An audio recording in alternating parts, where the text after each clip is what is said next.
Asemu adichi bi a yete nsɛm foforɔ ɛwɔ yɛ man Ghana ha.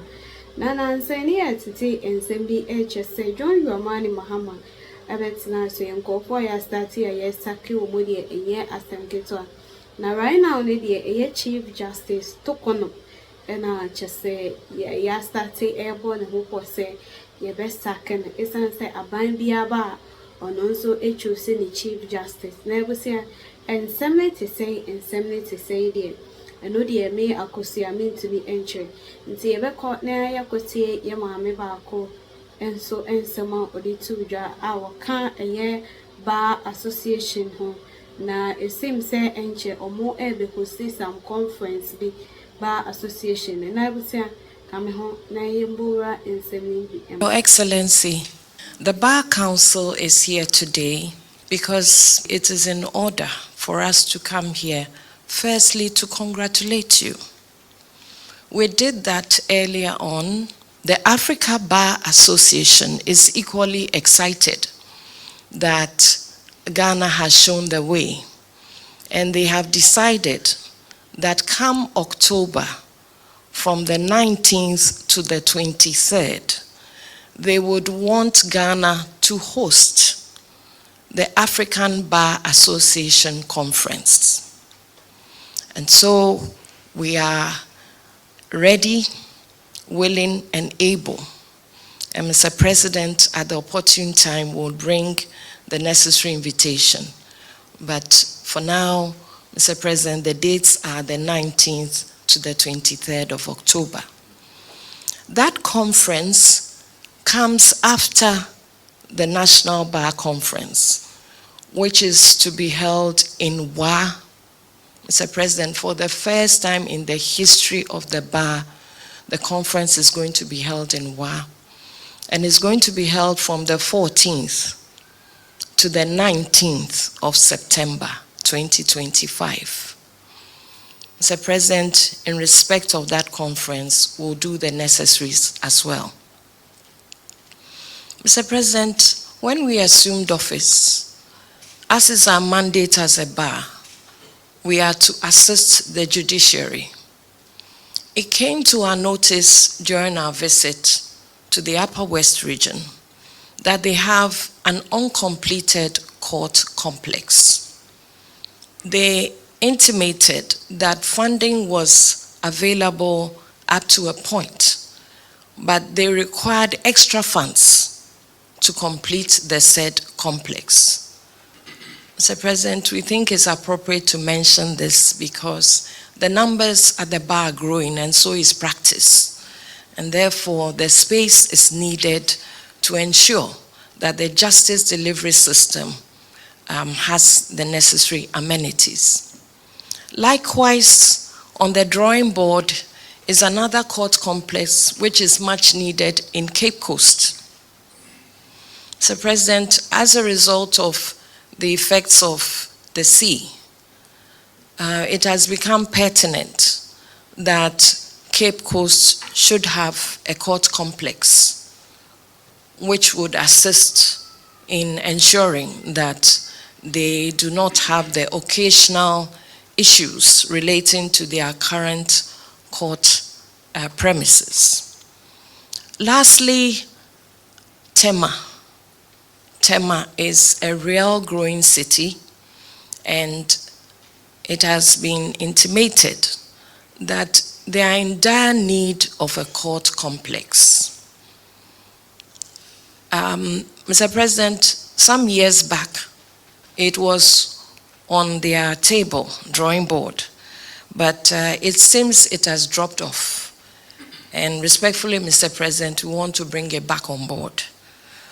Because they are bursting at their seams in relation to the courthouses that they have currently.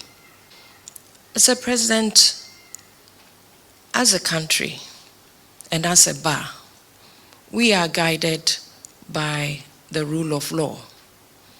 And in all things, we are eager to ensure total obedience to the rule of law in ensuring that justice is duly served.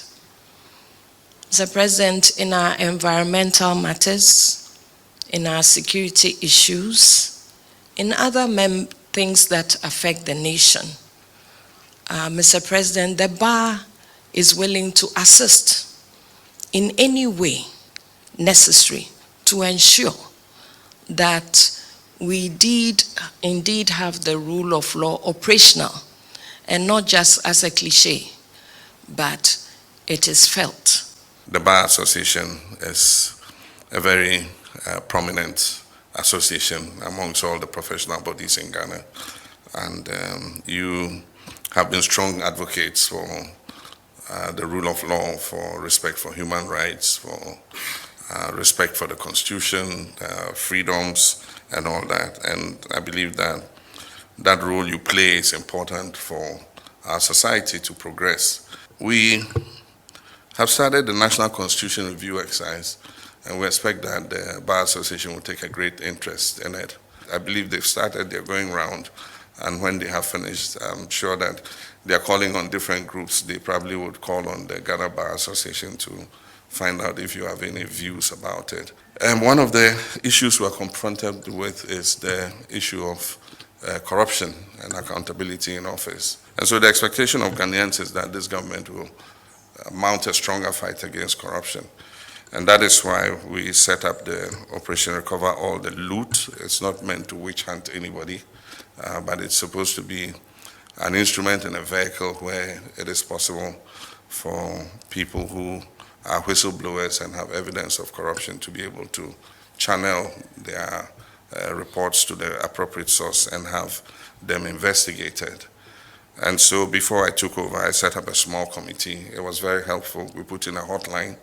They got more than 2,000 calls from different people alleging different things. Of course, some of them were useless allegations, but others too were important allegations. And so after synthesizing all the reports that were received, we received the official reports from the committee and we handed it over to the Attorney General. And some of what the Attorney General is dealing with are some of the issues that came up in the oral. And so I just wanted to clarify that it's not an instrument for witch hunting anybody. It's an instrument for assisting in the fight against corruption. We're committed to the protection of human rights and investigation of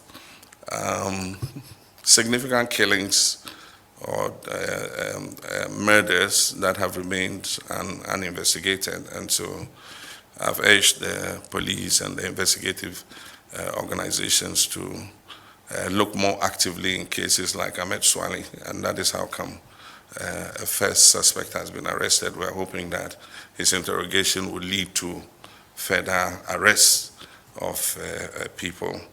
There are several other cases like the J.B. Dankwa murder case, and we're asking that it be expedited in terms of the prosecution that is taking place and for investigations to be carried out to find out if any other persons were involved in some of those. And so those are ongoing, and then we also have the issue I thought I should raise of the judiciary and the perception of the judiciary. I believe that it is not anecdotal. I mean, several surveys asking Ghanaians, what their opinion of the judiciary is have not come out positively. And I believe that it is a duty for all of us to work to make sure that we have a judiciary that is respected. Year in, year out, you hear 12 billion cedis misappropriated, 15 billion cedis misappropriated. And how we deal with these cases are very difficult because of the constitutional procedure, parliamentary accounts committee and all that. But after that has happened, we must have a fast-track court where we're able to deal with this so that we deter people from just misusing government funds like that. Government is open to working with you, particularly on our side of the political divide. There's this perception that we have a problem with the legal fraternity and things like that. I think that if you look at the kind of people, Marietta and all of us sitting here, we're not people who have any such animosity towards the judiciary and the legal fraternity. So our doors are open, our hands are open, and if you think that there's anything that you should bring to our attention, don't hesitate at all.